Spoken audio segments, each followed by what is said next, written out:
നമസ്കാരം. മലയാളി വാർത്ത ആനുകാലികത്തിലേക്ക് സ്വാഗതം. സെഡേ വെക്കൻഡേ എന്താണ് അങ്ങനെ ഒരു സംഭവം? അതാണ് ഇപ്പൊ നമുക്ക് ഏറ്റവും കൂടുതൽ പറയാനുള്ളത്. കത്തോലിക്ക സഭയുടെ ഇപ്പോഴത്തെ അവസ്ഥ, സെഡേ വെക്കൻഡേ, ഒഴിഞ്ഞ സിംഹാസനം. പോപ്പിന്റെ മരണത്തോടുകൂടി ശരിയാണ്, ഒഴിഞ്ഞ സിംഹാസനമാണ്.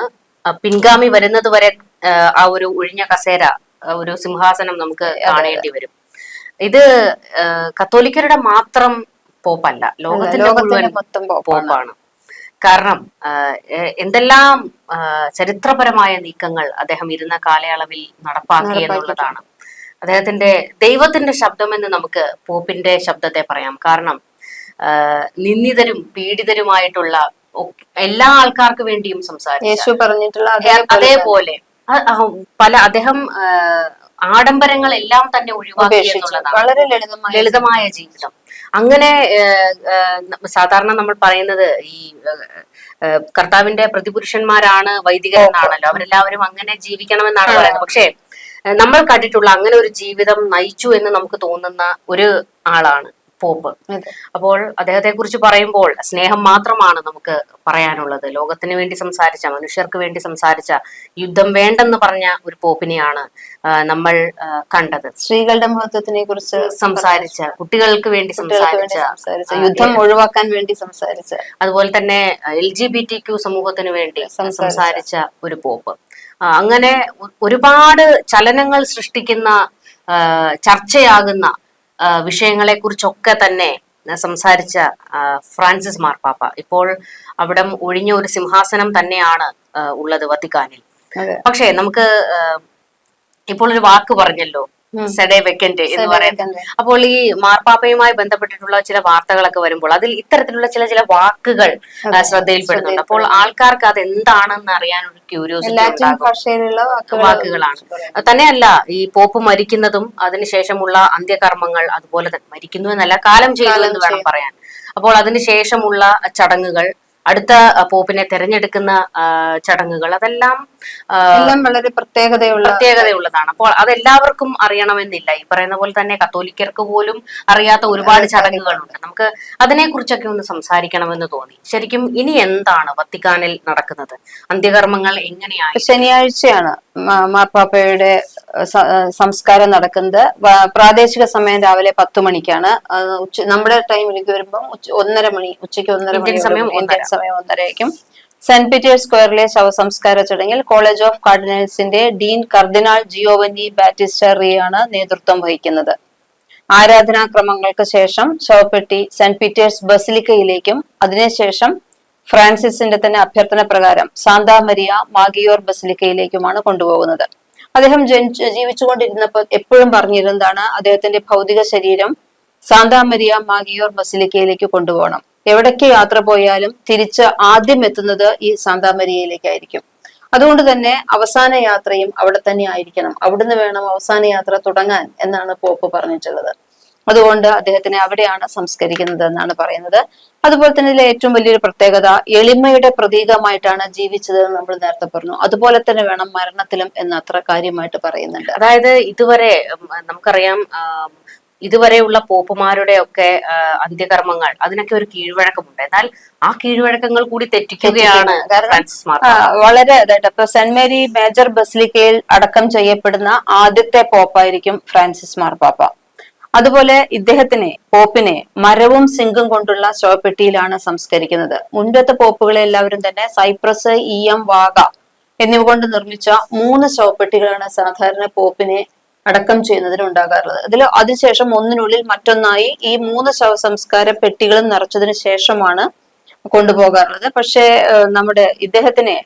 ഫ്രാൻസിസ് മാർപ്പാപ്പയെ മരവും സിങ്കും കൊണ്ടുണ്ടാക്കിയ ശവപ്പെട്ടിയിലാണ് സംസ്കരിക്കുന്നത്. അതിലും വളരെയധികം ലാളിത്യമാണ് അവിടെ ഉണ്ടായിട്ടുള്ളത്. 3 ശവപ്പെട്ടിയൊന്നും വേണ്ട എന്ന് അദ്ദേഹം പറഞ്ഞിരുന്നു. ബുധനാഴ്ച മുതൽ ഫ്രാൻസിസ് മാർപ്പാപ്പയുടെ മൃതദേഹം സെന്റ് പീറ്റേഴ്സ് ബസിലിക്കയിൽ ജനങ്ങൾക്ക് ആദരാഞ്ജലികൾ അർപ്പിക്കുന്നതിന് വേണ്ടി പൊതുദർശനത്തിന് വെക്കും. നാളെ മുതൽ പൊതുദർശനത്തിന് വെക്കുന്നുണ്ട്. അതിനുശേഷം ശനിയാഴ്ചയാണ് ചടങ്ങുകൾ നടത്തുന്നത്. ശനിയാഴ്ച ഉച്ചയ്ക്ക്, നമ്മുടെ സമയം 1:30ക്കാണ് ശവസംസ്കാര ചടങ്ങുകൾ നടത്തുന്നത്. അപ്പൊ ഞാൻ ഈ സമയത്ത് ഞാൻ ഓർക്കുന്നത്, ഒരുപാട് ഐതിഹ്യങ്ങള്, പ്രവചനങ്ങള് എല്ലാം ഉണ്ടായിട്ടുണ്ടല്ലോ. ശരിയാണ്. അടുത്ത പോപ്പിന്, കാരണം ഇനിയിപ്പോ സംസ്കാരം കഴിഞ്ഞാൽ അടുത്ത പോപ്പാണ്.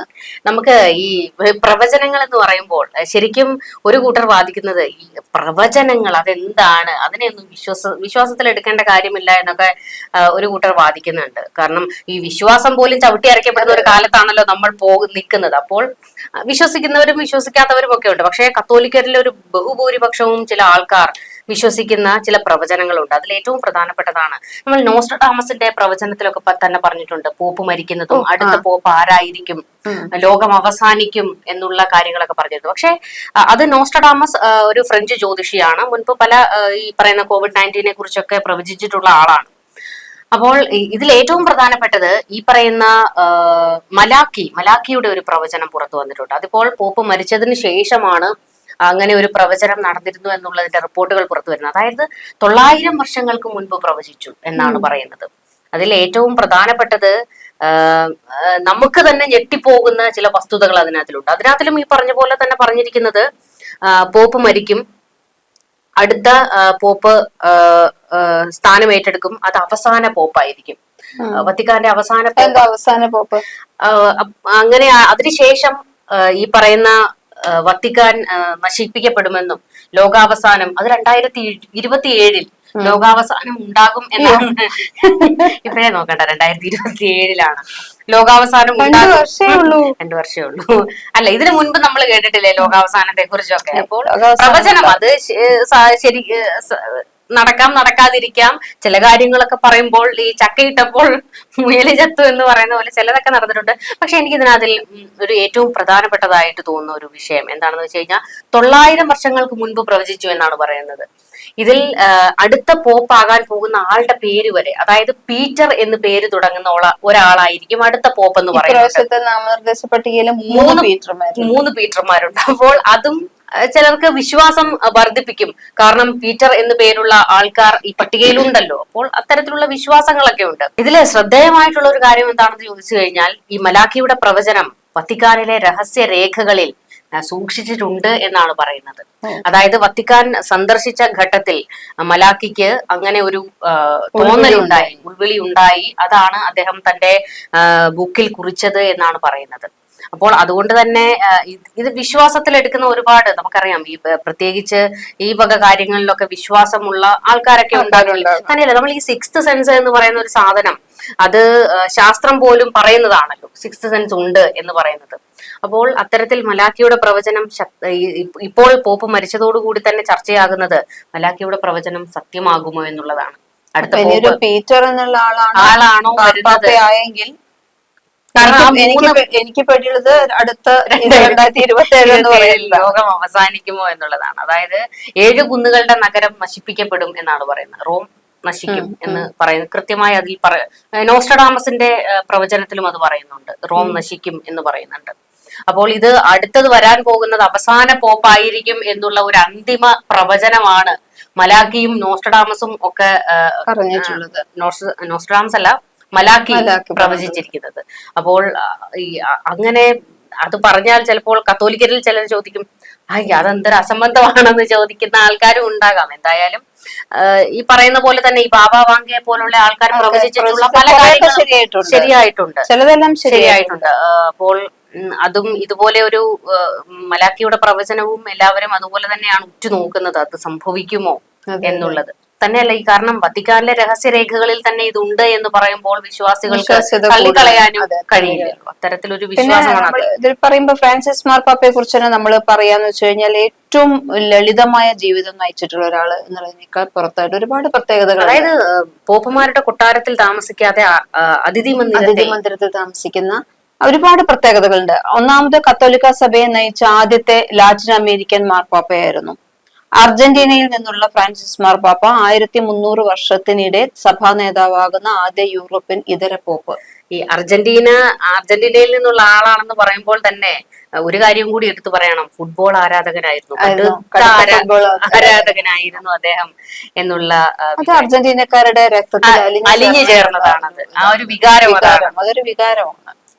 അപ്പൊ എന്തായാലും 1300 വർഷത്തിന് അപ്പുറമാണ് ഒരു യൂറോപ്യൻ ഇതര പോപ്പ് ഉണ്ടായിട്ടുള്ളത്. അതിനുശേഷം ഇപ്പോൾ ആദ്യമായിട്ടാണ് ഉണ്ടായിട്ടുണ്ടായിരുന്നത്. അപ്പോ അങ്ങനെയുള്ള പല രീതിയിൽ അതിന്റെ ഒപ്പം തന്നെ കാലോചിതമായ പരിഷ്കാരങ്ങൾ ഒരുപാട് വരുത്തിയത്, സ്ത്രീകൾക്ക് ഉണ്ടാക്കിയിട്ടുള്ള സമത്വത്തിനെ കുറിച്ചുള്ളതാണ് ഏറ്റവും പ്രധാനമായിട്ടും പറയുന്നത്. ഈ പെസഹ വ്യാഴത്തിൽ കാൽ കഴുകുന്ന ഒരു ചടങ്ങുണ്ട്. ഈ കാൽ കഴുകൽ ചടങ്ങിൽ പുരുഷന്മാരെയും പുരുഷന്മാരുടെ കാൽ കഴുകി മുത്തം വെക്കുന്ന ഒരു ചടങ്ങായിരുന്നു അതുവരെ ഉണ്ടായിരുന്നത്.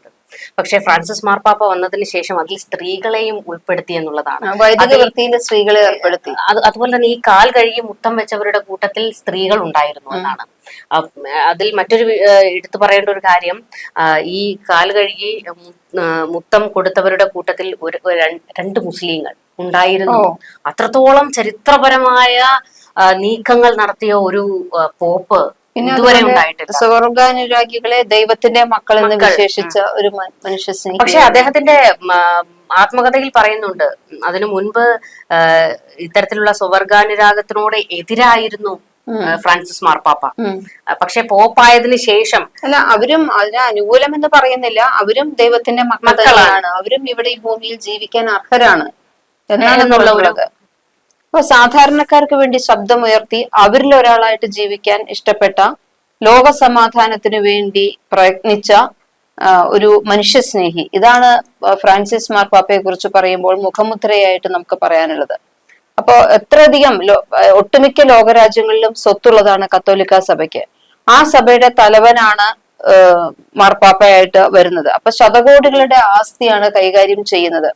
ഇതെല്ലാം പോപ്പ് ചെയ്യുമ്പോഴും അദ്ദേഹത്തിന് സ്വന്തമായി ഒരു തരത്തിലുള്ള വരുമാനവും ഉണ്ടായിരുന്നില്ല. പ്രതിമാസം $32,000, അതായത് ഏകദേശം 27 ലക്ഷം ഇന്ത്യൻ രൂപയായിരുന്നു മാർപ്പാപ്പയ്ക്ക് സ്റ്റൈപ്പൻഡ് ആയിട്ട് അനുവദിച്ചിരുന്നത്.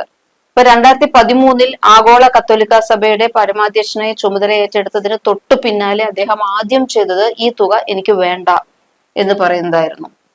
അപ്പോ ആ തുക എല്ലാം പാവപ്പെട്ടവർക്കായിട്ട് പ്രവർത്തിക്കുന്ന ഒരു ട്രസ്റ്റിന് കൈമാറി. എനിക്ക് വേണ്ട, അത് കത്തോലിക്ക സഭയെ തന്നെ പോയിക്കോട്ടെ എന്നല്ല പറഞ്ഞത്, അത് വാങ്ങിയിട്ട് അത് ട്രസ്റ്റിന് കൈമാറുകയാണ് ചെയ്യുന്നത്. അപ്പൊ എല്ലാ മാസവും 27 ലക്ഷം രൂപ ട്രസ്റ്റിന്റെ പേർക്ക് അദ്ദേഹം കൊടുക്കുന്നുണ്ട്. അതുപോലെ ഇതിനു മുൻപ് തന്നെ പല ഔദ്യോഗിക സ്ഥാനങ്ങളിൽ ഇരുന്നപ്പോഴും ഒരു പ്രതിഫലവും ചെയ്യാതെ ഒരുപാട് ഇതിനു മുൻപ് പോപ്പാകുന്നതിന് മുൻപും ഒരുപാട് പ്രവർത്തനങ്ങളിലൊക്കെ ഏർപ്പെട്ടിരുന്നു. അതിന്റെ മുമ്പ് അത് പറയുമ്പോഴാണ് ഒരു നിശാ ക്ലബിൽ പോലും അദ്ദേഹം വർക്ക് ചെയ്തിട്ടുണ്ട്. മറ്റ് സാധാരണക്കാർ ചെയ്യുന്ന ഒരുപാട് ജോലികൾ അദ്ദേഹം ചെയ്തിട്ടുണ്ട്. അങ്ങനെ ഒരുപാട് അദ്ദേഹത്തിനെ കുറിച്ച് പറയുമ്പോൾ അതുപോലെ വേറൊന്നുള്ളത്, 2017 ഫ്രാൻസിസ് മാർപ്പാപ്പയ്ക്ക് special edition Lamborghini hurricane car company സമ്മാനമായിട്ട് നൽകി. $2 ലക്ഷം ആണ് ഇതിന്റെ വില, എന്ന് വെച്ചാൽ 1.7 കോടി രൂപയോളം വരും ഏകദേശം. അത് ഈ കാറ് കിട്ടിക്കഴിഞ്ഞപ്പോ ഇതിൽ യാത്ര ചെയ്യാൻ പോലും അദ്ദേഹത്തിന് താല്പര്യം ഉണ്ടായിരുന്നില്ല. പിന്നെ ഈ കാറ് ലേലത്തിൽ വെച്ചു. എന്നിട്ട് അത് ദരിദ്രർക്ക് വേണ്ടി, ദാരിദ്ര്യ നിർമ്മാർജ്ജനത്തിനായിട്ട് ഈ തുക ഏൽപ്പിക്കുകയാണ് ചെയ്തിരുന്നത്. അപ്പൊ ഇങ്ങനെ ഒരുപാട് പ്രത്യേകതകളൊക്കെ ഉണ്ടായിരുന്ന മാർപ്പാപ്പയാണ് ഇപ്പോൾ കാലം ചെയ്തിട്ടുള്ളത്. അത് അദ്ദേഹത്തെ കുറിച്ച് പറഞ്ഞു തുടങ്ങിയാൽ നമുക്ക് തീർക്കാൻ കഴിയില്ല, അത്രത്തോളം സംസാരിക്കാനുണ്ട്. അപ്പൊ ഇനിയിപ്പോ നമുക്ക് അതിൽ സംസാരിച്ചിരുന്നിട്ട് കാര്യമില്ല. ഇനി ഒരു ഒഴിഞ്ഞ സിംഹാസനം അത് ഇടാൻ പറ്റില്ല, നമുക്കൊരു പുതിയ മാർപ്പാപ്പയെ തെരഞ്ഞെടുക്കാൻ. പക്ഷെ ആ ഒരു ചടങ്ങ് അത്ര എളുപ്പമല്ല, കുറച്ച് ദൈർഘ്യമേറിയ ഒരു ചടങ്ങാണ്. ഒരു 2 ആഴ്ചയിലധികം. അപ്പൊ എന്ന് വെച്ച് കഴിഞ്ഞാൽ പാപ്പൽ കോൺക്ലേവ് വഴി നടക്കുന്ന രഹസ്യ വോട്ടെടുപ്പിലാണ് പുതിയ പോപ്പിനെ തെരഞ്ഞെടുക്കാറുള്ളത്. ഇദ്ദേഹത്തിനെ തെരഞ്ഞെടുക്കുമ്പോൾ കോൺക്ലേവിൽ പങ്കെടുക്കാൻ ലോകമെമ്പാടുമുള്ള കർദിനാൾമാരെ ഒത്തുകൂടണം എന്നുള്ളതാണ് ആദ്യത്തെ കടമ്പ.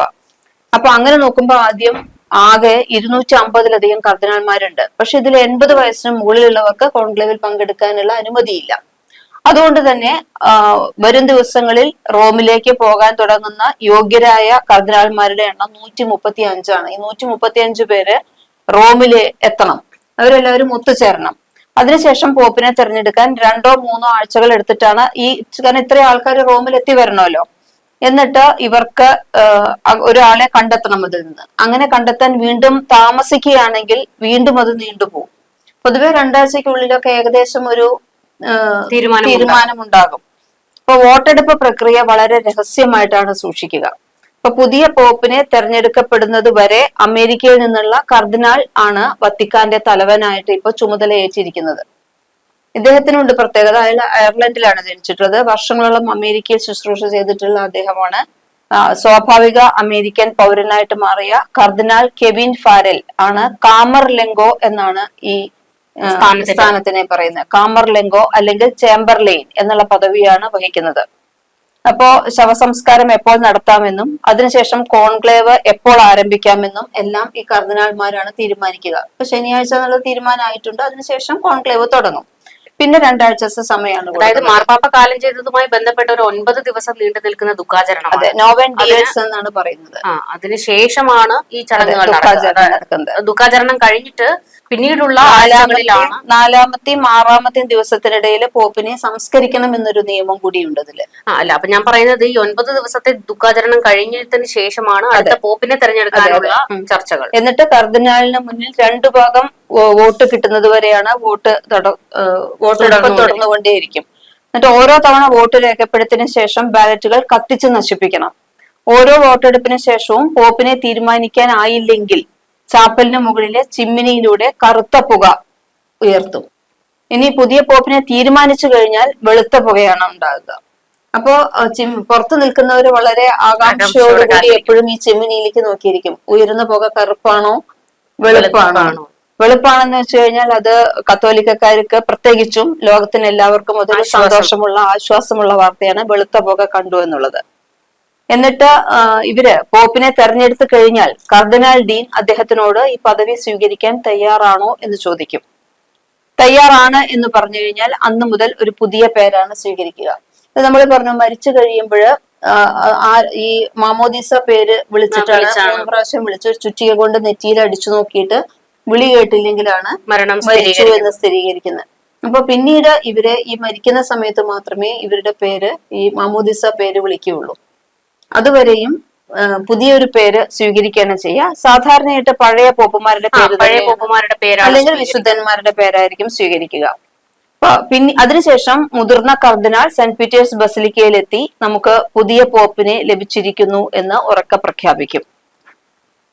ഇത് കഴിഞ്ഞ് പുതുതായി തെരഞ്ഞെടുക്കപ്പെട്ട പോപ്പിനെ മാർപ്പാപ്പയുടെ വസ്ത്രങ്ങൾ ധരിപ്പിക്കാൻ കൊണ്ടുവരുന്നത് വത്തിക്കാനിലെ ഒരു ചെറിയ മുറിയിലേക്കാണ്. ഈ മുറിയുടെ പേരെന്താണെന്നറിയോ? കണ്ണുനീർ മുറി എന്നാണ് അതിനെ പറയുന്നത്. പോപ്പിന്റെ വസ്ത്രങ്ങൾ ധരിപ്പിക്കാൻ വേണ്ടിയിട്ട് ഒരു പ്രത്യേക മുറിയിലേക്ക് കൊണ്ടുപോകും. ആ മുറിയിൽ കൊണ്ടുപോയിട്ട് 1 മണിക്കൂർ നേരം നിയുക്ത പോപ്പ് ഒറ്റയ്ക്ക് അവിടെ ആ മുറിയിലായിരിക്കും ഉണ്ടായിരിക്കുക. ഇപ്പോ ഉള്ള കണ്ണുനീർ മുറിയിലുള്ളത് സിസ്റ്റൈൻ ചാപ്പലിന് തൊട്ടടുത്താണ് ഈ ചെറിയ മുറി ഇപ്പോ ഉള്ളത്. കർദിനാൾമാരുടെ മുമ്പാകെ സത്യപ്രതിജ്ഞ ചെയ്ത് അധികാരമേൽക്കുന്നതിന് തൊട്ടു മുമ്പാണ് ഇവിടെ എത്തുന്നത്. ഇതിനുശേഷം ഈ 1 മണിക്കൂർ കഴിഞ്ഞ് പുറത്തിറങ്ങിയതിനു ശേഷമാണ് സെന്റ് പീറ്റേഴ്സ് സ്ക്വയറിൽ ഒത്തുകൂടിയ പൊതുജനങ്ങളെ അഭിവാദ്യം ചെയ്യുന്നത്. അതുവരെ ആൾക്കാരോടെ വെയിറ്റ് ചെയ്തുകൊണ്ടിരിക്കും. പോപ്പ് പുറത്തിറങ്ങുന്നത് വരെ 1 മണിക്കൂർ വരെ സമയമെടുക്കാം. കാരണം അവിടെ എത്തിക്കഴിഞ്ഞാലാണ് താൻ എന്ത് ഭാരമാണ്, എത്ര വലിയ ഒരു ഭാരമാണ് എടുത്ത് അനുഷ്ഠിക്കേണ്ടത് എന്നതിനെ കുറിച്ച് ചിന്തിക്കാനുള്ള ഒരു സമയമാണ്. അവിടെ ഒരുപാട് രേഖകൾ ഉണ്ടായിരിക്കും. ഇതുവരെയുള്ള പോപ്പുമാരുടെ എല്ലാം രേഖകള്, ചർച്ചിന്റെ രേഖകള്, ഈ പറഞ്ഞ ഒരുപാട് ബൈബിളിലത്തെ കാര്യങ്ങള്, അങ്ങനെ ഒരുപാട് രേഖകളെല്ലാം അടുക്കി വെച്ചിട്ടുണ്ടായിരിക്കും. അതിനൊപ്പം ഒരുപാട് സ്മാരക വസ്തുക്കൾ ഉണ്ടായിരിക്കും. വർഷങ്ങളായിട്ട് വിവിധ പോപ്പുമാർ ധരിച്ചിരുന്ന ശ്രദ്ധേയമായ അവരുടെ ആൽബങ്ങളും കാര്യങ്ങളും എല്ലാം ഉണ്ടായിരിക്കും. സ്ഥാനചിഹ്നമുള്ള ഉടുപ്പുകൾ ഉണ്ടായിരിക്കും. ഇതെല്ലാം നിരനിരയായിട്ട് വെച്ചിട്ടുണ്ടായിരിക്കും. ഓരോരുത്തരുടെയും സ്ഥാന ഉടുപ്പുകളും എല്ലാം ഓരോ പ്രത്യേകതയുണ്ട്. അതിപ്പോ എല്ലാം ഇവിടെ നമുക്ക് വിശദീകരിച്ച് പറയാൻ പറ്റില്ല. അപ്പൊ അതെല്ലാം ഓരോ ഉടുപ്പുകളും അതിന്റെ പ്രത്യേകതയും ആരാണ് ധരിച്ചിരുന്നതെന്നും ആ കാലഘട്ടവും എല്ലാം അവിടെ വിശദമായി എല്ലാ സാധനങ്ങളും തിരുവസ്ത്രങ്ങളെല്ലാം ഉണ്ടാകും. 1775 മുതൽ 1799 വരെ ഏറ്റവും കൂടുതൽ കാലം ഭരിച്ചത് പോണ്ടിഫായിട്ട് ഭരിച്ചിട്ടുള്ളത് പയസ് 6-ാമൻ പോപ്പാണ്. പയസിന്റെ പ്രത്യേകമായി അലങ്കരിച്ച കോപ്പ് എന്നാണ് പറയുന്നത് ആ ഡ്രസ്സിന്. അത് വത്തിക്കാനിൽ ഈ മുറിയിൽ വെച്ചിട്ടുണ്ട് പയസ് 6-ാമന്റെ. അപ്പൊ അദ്ദേഹത്തിന്റെ പ്രത്യേകത, പയസ് 6-ാമന്റെ പ്രത്യേകത അറിയാലോ, ഫ്രഞ്ച് വിപ്ലവത്തിന്റെയും ആ സമയത്ത് അതിന്റെ എല്ലാം ഭയങ്കര എതിരാളിയായിരുന്നു പയസ്. അദ്ദേഹത്തിന്റെ തുറന്നു പറച്ചില് കാരണം അദ്ദേഹത്തിന് വലിയ വിലയാണ് നൽകേണ്ടി വന്നത്. ഫ്രഞ്ച് സൈന്യം ഇറ്റലി ആക്രമിച്ചു. മാർപ്പാപ്പയോട് പേപ്പൽ സ്ഥാനങ്ങളോടുള്ള അവകാശവാദം ഉപേക്ഷിക്കണമെന്ന് ആവശ്യപ്പെട്ടു. അപ്പോൾ അദ്ദേഹം പയസ് 6-ാമൻ അതിനെ നിഷേധിച്ചു. ഞാൻ അങ്ങനെ ചെയ്യില്ല എന്ന് പറഞ്ഞു. അദ്ദേഹത്തിനെ അറസ്റ്റ് ചെയ്തു. എന്നിട്ട് വാലൻസിലെ ഒരു കോട്ടയിൽ തടവിലാക്കി. അവിടുന്ന് 6 ആഴ്ചകൾ ശേഷം അവിടെ വെച്ചാണ് പയസ് 6-ാമൻ കാലം ചെയ്യുന്നത്. പിന്നീട് അതിന്റെ പിൻഗാമിയായിട്ട് വന്ന പയസ് 7-ാമൻ, അദ്ദേഹം ധരിച്ചിട്ടുള്ള വിശേഷപ്പെട്ട തിരുവസ്ത്രവും ഇവിടെ വെച്ചിട്ടുണ്ട്. എന്ന് വെച്ച് കഴിഞ്ഞാൽ അത്രയും കാലം ബാക്കിലേക്കുള്ള എല്ലാവരുടെയും ഉണ്ട്. ഇപ്പൊ സഭാ ജീവിതത്തിന്റെ ആദ്യ നൂറ്റാണ്ടുകളിൽ ആയിരക്കണക്കിന് ആളുകളെ റോമൻ സാമ്രാജ്യത്തിലെ ഉദ്യോഗസ്ഥർ ക്രൂരമായിട്ട് വധിച്ചിട്ടുണ്ട്. 4-ാം നൂറ്റാണ്ടിൽ വിശുദ്ധ അംബ്രോസിനെ ചക്രവർത്തി തിയോഡോഷ്യസ് എതിർത്തിട്ടുണ്ട്. 11-ാം നൂറ്റാണ്ടിൽ ഗ്രിഗറി 7-ാമൻ പോപ്പ് വിശുദ്ധ റോമൻ ചക്രവർത്തി ഹെൻറി 4-ാമനുമായി കൊമ്പ് കോർത്തിട്ടുള്ള ഐതിഹ്യങ്ങള്. 19-ാം നൂറ്റാണ്ടിൽ ബിസ്മാർക്ക് ജർമ്മനിയിലെ കത്തോലിക്ക സഭയ്ക്കെതിരെ കുൽത്തൂർ ക്യാമ്പ് നടത്തിയത്. 20-ാം നൂറ്റാണ്ടിൽ മുൻ നൂറ്റാണ്ടുകളിലേതിനേക്കാൾ കൂടുതൽ രക്തസാക്ഷികൾ വിശ്വാസത്തിനായി ജീവൻ നൽകിയത് അതിന്റെ രേഖകളെല്ലാം തന്നെ. ഇങ്ങനെ ഒരുപാട് അടയാളങ്ങളെല്ലാം അടങ്ങിയതാണ് ഈ കണ്ണുനീർ മുറി. കാരണം ആ ഒരു റൂമിൽ പോയാൽ നമുക്ക് നമ്മുടെ അറിയാലോ, ഇപ്പൊ നമ്മൾ ഇങ്ങനെ പറയുമ്പോൾ നമുക്ക് എത്രത്തോളം അതിനെ നമുക്ക് മനസ്സിലേക്ക് എടുക്കാൻ പറ്റും എന്നറിയില്ല. നമ്മള് നമ്മുടെ തറവാട്ടിൽ നിന്നെല്ലാം ഒരുപാട് ദൂരം വിട്ടുപോന്നിട്ടോ അല്ലെങ്കിൽ മറ്റെപ്പോഴെങ്കിലോ നമ്മുടെ കാരണവന്മാരുടെയും എല്ലാം ശേഷിപ്പുകൾ സൂക്ഷിച്ച ഒരു റൂമിൽ എത്തിക്കഴിഞ്ഞാൽ നമ്മുടെ മുത്തച്ഛന്റെയും മുതുമുത്തച്ഛന്റെയും എല്ലാ രേഖകൾ ആ കാലഘട്ടങ്ങളൊക്കെ നോക്കുമ്പോൾ നമ്മുടെ മനസ്സിലേക്ക് ചലച്ചിത്രം പോലെ ഓരോന്നോരോ ദൃശ്യങ്ങൾ കയറി വരും. ഇങ്ങനെ ഇതെല്ലാം കാണുമ്പോൾ പറയുന്നത്, ഇനി ഞാൻ ഏറ്റെടുക്കാൻ പോകുന്നത് ഇവരെല്ലാം ഏറ്റെടുത്തതുപോലെ വളരെ മഹത്തരമായ ഒരു ജോലിയാണ്, പദവിയാണ്. ഇനി എനിക്ക് ചെയ്യാനുള്ളത് ലോകത്തിനോട് ചെയ്യാവുന്ന ഏറ്റവും വലിയ ഒരു ജോലി, കടമ എന്നിലുണ്ട്. ഇതെനിക്ക് ചെയ്യാൻ പറ്റുമോ എന്നെല്ലാം ആലോചിക്കുമ്പോൾ ഇതിനു മുമ്പ് ചെയ്തവരുടെ എല്ലാം അതിനോടുള്ള ഓർമ്മകളും അതിനോടുള്ള അനുഗ്രഹങ്ങൾ തേടുമ്പോ അറിയാതെ കണ്ണിൽ നിന്ന് കണ്ണുനീര് വരും എന്നാണ് പറയുന്നത്. അതുകൊണ്ട് ഈ മുറിക്ക് അവിടെ പറയുമ്പോൾ തന്നെ കണ്ണുനീര് പറയുന്നു. അതെ, അപ്പൊ ആ ഒരു ഓർമ്മ തുടങ്ങുന്ന ആ മുറിയിൽ നിന്നാണ് പോപ്പ് പിന്നീട് ആ തിരുവസ്ത്രം ഇട്ട് പുറത്തു വരുന്നത്. എന്നിട്ടാണ് ജനങ്ങളെ നോക്കി ഞാൻ പോപ്പാണ് പോലെ 2 കൈ കൊണ്ട് കൂടി അനുഗ്രഹം പറയുന്നത്. അതാണ് ഇനി നമ്മൾ കാത്തിരിക്കേണ്ട ദൃശ്യം. അത്രത്തോളം വലിയ നീണ്ടു നിൽക്കുന്ന ഒരു ചടങ്ങാണ്. ഇനിയിപ്പോൾ ഇത് തെരഞ്ഞെടുക്കുന്നതുമായി ബന്ധപ്പെട്ട്, അടുത്ത പോപ്പിനെ തെരഞ്ഞെടുക്കുന്നതുമായി ബന്ധപ്പെട്ട് എങ്കിലും നമുക്ക്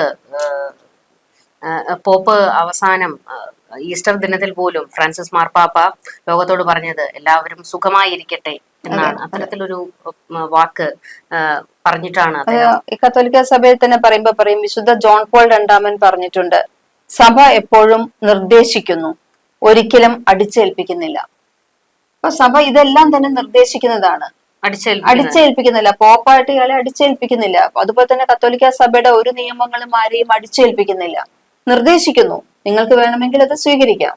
നല്ല ആട്ടിടയനായി ആട്ടിടയന്റെ കൂടെ നല്ല ആടുകളായി വരാം, അത് നിങ്ങളുടെ ഇഷ്ടം. ഇപ്പൊ മുമ്പ് കടന്നുപോയിട്ട് ജീവിതത്തിലെ പാഠങ്ങളിൽ നിന്ന് പുതിയ ധൈര്യം ഉൾക്കൊണ്ട് നമുക്ക് മുന്നോട്ട് പ്രവർത്തിക്കാം. അതിനായിട്ട് ജനനന്മയ്ക്കായിട്ട് പ്രവർത്തിക്കാനുള്ള പോപ്പാണ് ഇനി വരാൻ പോകുന്നതെന്ന് തന്നെ നമുക്ക് പ്രത്യാശിക്കാം.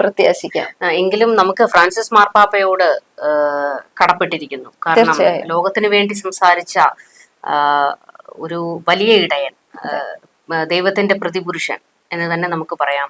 അദ്ദേഹത്തിന്റെ ഓരോ വാക്കുകൾക്കും ജനങ്ങൾക്ക് നൽകിയ ജനങ്ങൾക്ക് വേണ്ടിയുള്ള പ്രാർത്ഥനകൾക്കും എല്ലാം തന്നെ നന്ദി രേഖപ്പെടുത്തുന്നു.